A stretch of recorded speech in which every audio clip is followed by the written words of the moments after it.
नमस्कार, आप देख रहे हैं कृष्णा न्यूज और मैं हूं आपके साथ ज्योतिका। आइए रुक करते हैं खबर की ओर। भारतीय किसान यूनियन टिकैत चित्रकूट धाम मंडल बांदा द्वारा आयुक्त महोदय को 2 ज्ञापन दिए गए।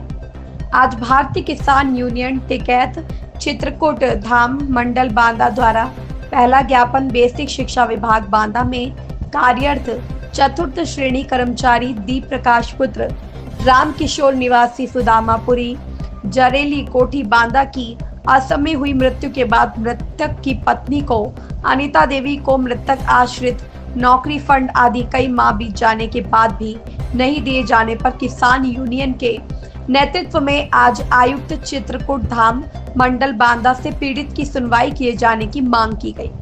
इसी कड़ी में किसान यूनियन टिकैत ने दूसरा ज्ञापन देते हुए बताया कि जनपद व आसपास के क्षेत्रों में असमय हुई बरसात से किसानों की फसलों को काफी नुकसान हुआ है।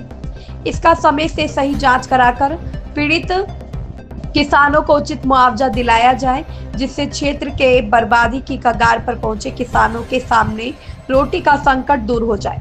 आज इस मौके पर बैजनाथ अवस्थी अध्यक्ष बुंदेलखंड कानपुर रजनी राठौर, महिला महासचिव कमल नयन सिंह पटेल, मंडल अध्यक्ष राम खिलावन शुक्ला, जिला अध्यक्ष अवधेश सिंह पटेल, जिला अध्यक्ष माधुरी दीक्षित, सरोज कुशवाहा, राजा बाई के साथ करीब आधा सैकड़ा क्षेत्र किसान मौजूद रहे।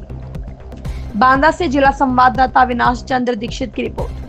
किसान भाइयों, एक वीडियो बना लो। आज मासिक बैठक में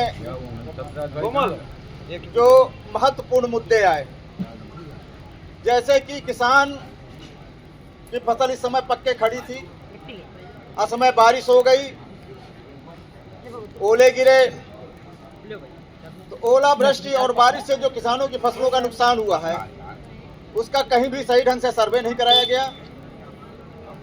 तो उसका सर्वे हो करके सभी किसानों को उसका मुआवजा मिलना चाहिए। किसानों के बैंक खातों से सोसाइटियों में खाद बीज लेने पर बीमा की धनराशि काट ली जाती है, लेकिन किसानों को बीमा नहीं मिलता।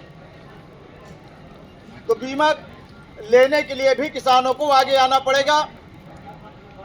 जहां जहां भी बारिश और ओले गिरे हैं, क्योंकि किसान को कोई जानकारी नहीं होती, 72 घंटे के अंदर एक किसान बीमा कंपनी का एक टोल फ्री नंबर होता है 14447, वह कंप्लेंट करनी पड़ती है। अगर कंप्लेंट है तो बीमा मिलेगा आपको, अगर कंप्लेंट नहीं किया है तो बीमा नहीं मिलेगा। इस चीज़ की जानकारी सब किसानों को होनी चाहिए। एक समस्या इस समय और आ रही है, सरकार के द्वारा हर किसान की फार्मर रजिस्ट्री कराई जा रही है, लेकिन फार्मर रजिस्ट्री कराने पर जो समस्याएं आती हैं, आधार में और खतौनी के नाम में मिसमैच होने के कारण, खतौनी में कुछ है और आधार में कुछ है। उसका राजस्व विभाग के द्वारा खतौनी में अगर शुद्धिकरण भी कर दिया गया, संशोधन कर भी दिया गया, तो लखनऊ से एक मास्टर डाटा होता है। जब तक लखनऊ के मास्टर डाटा से वो क्लियर नहीं होगा, तब तक फार्मर रजिस्ट्री नहीं होगी। यहाँ से लेकर तहसीलदार के द्वारा तो हो गया, खतौनी में संशोधन हो गया, लेकिन जैसे ही कंप्यूटर में ऑनलाइन किया जाएगा फार्मर रजिस्ट्री के लिए, तो जब तक मास्टर डाटा से मिलान नहीं होगा, तब तक वो फार्मर रजिस्ट्री नहीं होगी। तो फार्मर रजिस्ट्री के लिए मास्टर डाटा पे को खुलवा करके जितने भी संशोधन खतौनी के हो रहे हैं, वो सभी खतौनी मास्टर डाटा पे फीड होने चाहिए। समस्याएं बहुत है। किसान जानकारी के अभाव में चक्कर लगाता रहता है, कृषि विभाग के बैंकों में, तहसीलों में, लेकिन समस्या का समाधान नहीं होता। समस्या का समाधान तब होगा जब जानकारियां होंगी। जानकारी के अभाव में ही किसान परेशान होता है। तो गांव में किसानों को जानकारी देने के लिए, गांव में किसानों को जगाने के लिए, जैसा कि अध्यक्ष जी ने बताया कि 23 अप्रैल के बाद किसानों का जन जागरण अभियान चलाया जाएगा।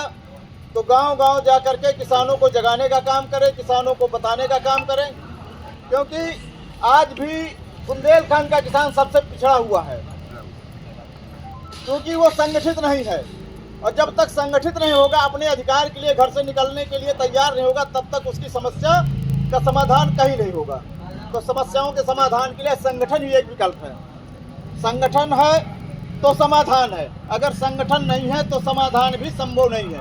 क्योंकि यहाँ जितने भी विभाग हैं सब संगठित लोग बैठे, डकैत बैठे, लुटेरे बैठे हैं लूट के लिए। इस समय मार्च का महीना चल रहा है, हर कार्यालय में जो सरकार के द्वारा बजट दिया जाता है उस बजट को खाने के लिए जो है फर्जीफिकेशन सब चल रहा है।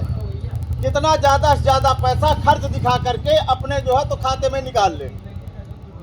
हमारे बगल में भूमि संरक्षण विभाग है, कृषि विभाग है। भूमि संरक्षण विभाग की एक कहानी बता दें आपको। अभी यही बांदा में ही एक गांव पड़ता है नरी ग्राम पंचायत से, वहां बांदा चिल्ला रोड हाईवे बन रहा है। वहां से मिट्टी का खनन करके उसमें पुराई हो रही है, मिट्टी बेची जा रही है। वो किसान बेच रहा है और किसान अपने खेत को समतल करवा रहा है, लेकिन भूमि संरक्षण विभाग के द्वारा उन खेतों को समतलीकरण के नाम पर उनका पैसा निकाला जा रहा है। भूमि संरक्षण के द्वारा समतलीकरण के नाम पर पैसा निकाला जा रहा है और खेत किसान अपनी मिट्टी बेच करके खेत अपना खुद समतल करा रहा है। तो यहाँ तो जो है मौके की तलाश में रहते कहाँ क्या हुआ, कहाँ से पैसा कितना निकाला जा सके। तो बहुत सी किसानों को पता नहीं है। सरकार किसानों के लिए बहुत कुछ करती है लेकिन किसान उसका लाभ नहीं मिल पाता। जैसे कि 1 तारीख से गेहूं खरीद केंद्र चालू हो रहे हैं, तो किसान का गेहूं नहीं खरीदा जाएगा लेकिन व्यापारियों का गेहूं पहले बिकेगा। व्यापारी वही गेहूं आपसे 2000-2100 का खरीदेंगे और 2500-2600 का जो है केंद्र में बेचेंगे। धान में भी यही हुआ। चना, मसूर, सरसों की खरीद के केंद्र बन चुके हैं, लेकिन किसी किसान का चना मसूर केंद्र में नहीं खरीदा जाएगा। जबकि 7000 कुंटल की मसूर का रेट है सरकार का, लेकिन गांव में 6000 के नीचे जो है तो मसूर बिक रही है। 6000 की व्यापारी खरीदेगा और वही व्यापारी 7000 रुपए कुंटल की जो है तो सरकारी केंद्र में बेचेगा। फायदा किसको होगा? व्यापारी को, बिचौलिए को। किसान को फायदा नहीं होगा, क्योंकि जब किसान के पास फसल आई, आज किसान को जरूरत है, उस समय केंद्र नहीं खुले मिलेंगे। जब किसान के पास से फसल निकल जाएगी तब केंद्र चालू होंगे, जिससे व्यापारियों को लाभ मिले। तो इन पर किसानों को, अपने संगठन के लोगों को निगाह रखने की जरूरत है। केंद्रों पर निगाह रखें, अपनी फसल को केंद्रों में पर बेचें, सरकारी रेट पर बेचें। भाई 1000 रुपए कुंटल का सीधा सीधा अगर नुकसान है, किसी के पास जो है 20 कुंटल 25 कुंटल भी है तो 20,000 25,000 सीधे सीधे चला गया। धान में 500-600 रुपए कुंटल का अंतर रहा। अगर किसी के पास 100 कुंटल धान बेचने का रहा तो 60,000 रुपये उसका चला गया। अब वो 60,000 का फायदा व्यापारी और बिचौलियों ने कमाया। तो किसान साल भर मेहनत करता है अपने खेत में, तो अगर 1 दिन 2 दिन 3 दिन खरीद केंद्र में मेहनत कर ले तो 50,000 का फायदा हो सकता है। और किसान सोचे कि घर बैठे बेच लूं, कौन परेशान हो। तो साल भर फिर खेत में परेशान क्यों होते हो भाई? साल भर अगर खेत में खेती के लिए परेशान होते हो तो 2-3 दिन जो है तो केंद्र में भी परेशान होने में कोई बड़ी दिक्कत नहीं है। लेकिन अगर संगठन से जुड़ा व्यक्ति है, उसे कोई परेशानी भी नहीं होगी, उसका पहले प्राथमिकता से तौला जाएगा। तो सब लोग जानकारी के अभाव में जो नुकसान होता है तो उस नुकसान से बचें, संगठित हों, गांव-गांव संगठन बनावें। इसी के साथ जो आज ज्ञापन तैयार किया गया है वो कमिश्नर साहब को दिया जाएगा और कमिश्नर साहब से इन समस्याओं के समाधान के लिए मांग की जाएगी।